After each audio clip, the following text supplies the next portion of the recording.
ಜಮಖಂಡಿ ಪಟ್ವರ್ಧನ್ ಸಂಸ್ಥಾನ ರಾಮೇಶ್ವರ ಅರಮನೆ ಮೇಲ್ಗಡೆ ಪರ್ವತದಲ್ಲಿ ಇಂತಹ ಒಂದು ಕೆರೆ ಇದೆ. ಸಾಕಷ್ಟು ಜಮಖಂಡಿಯ ಜನ ಈ ಕೆರೆಯನ್ನು ನೋಡಿಯೇ ಇಲ್ಲ. ಇದು ರಾಮತೀರ್ಥದ ಆಣೆಕೆರೆ.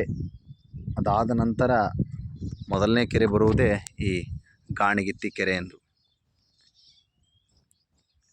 ಪರ್ವತದಲ್ಲಿ ತುಂಬ ಹಚ್ಚ ಹಸಿರಿನಲ್ಲಿ ಈ ಕೆರೆ ಇದೆ. ನಿರಂತರವಾಗಿ ವರ್ಷವಿಡೀ ನೀರಿರುತ್ತದೆ ಇಲ್ಲಿ. ನಾವೆಲ್ಲರೂ ನೋಡಬೇಕು. ಮಹಾರಾಜರು ಆವಾಗಿನ ಸಂದರ್ಭದಲ್ಲಿಯೇ ಈ ಕೆರೆಯನ್ನು ಕಟ್ಟಿಸಿದ್ದಾರೆ, ನೀರು ಪೋಲಾಗದಂತೆ. ಈಗ ದನಕರುಗಳಿಗೆ ಅನುಕೂಲವಾಗಿದೆ ಇಲ್ಲಿ